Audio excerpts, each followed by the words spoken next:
Guys, selesai check-in. So jom kita have some refreshment dulu. Okay, lepas tu nak rehat kat bilik, nak solat asar. Lepas tu nanti kita cari dinner malam ni. So tadi saya dah nampak sushi Zamai. Saya memang kaki makan sushi. So mungkin makan sushi Zamai, tapi pada sama nak pergi jugalah jalan kat Bukit Bintang malam ni. Okay, yang nak pergi jalan Alo tadi lah, nak tengok happening macam mana dia suasana kat waktu malam. Alright.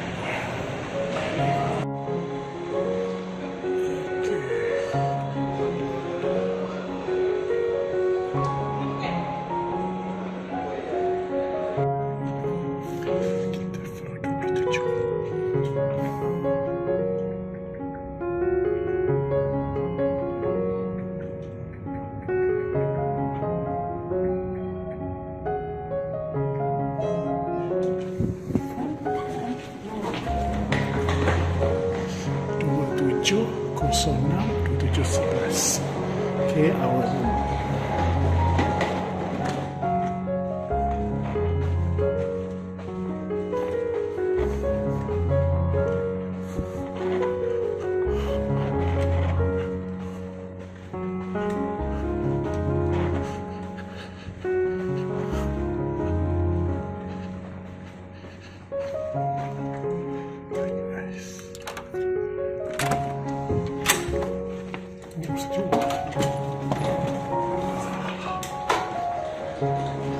Oh, that's here.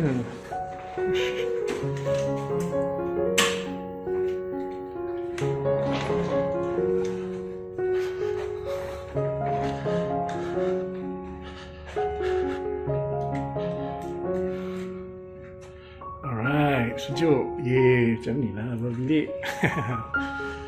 So, kita Furama. Mana dia kata ada Merdeka tahu. Oh. Okay lah. Alright. Guys, room review sikit dekat Berjaya. So, ni dia punya sink, toilet. Alright. Okay, kita ada shower. Ada bathtub. Yang dia bersambung ke bedroom. Okay, dia twin, katil twin. Alright, TV. Okay, ada macam living room sikit lah. Okay, macam sofa-sofa. Quite spacious lah. Right, dekat Berjaya ni. Okay, ni dipanggil superior room kalau tak silap saya lah. Okay, so dah nak maghrib ni, saya nak solat dulu dan keluar cari makan dekat Berjaya lah. Hari ni nak makan sushi. Alright guys. Tengoklah kalau ada tendong ke apa yang sedap pun. Kare. Alright.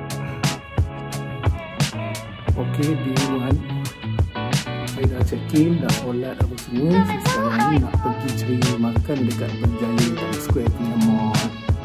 Okay, tadi on the way daripada stesen monorail tu saya masuk dalam Berjaya Mall tu, saya nampak ada sushi Zamai. So jom, let's go.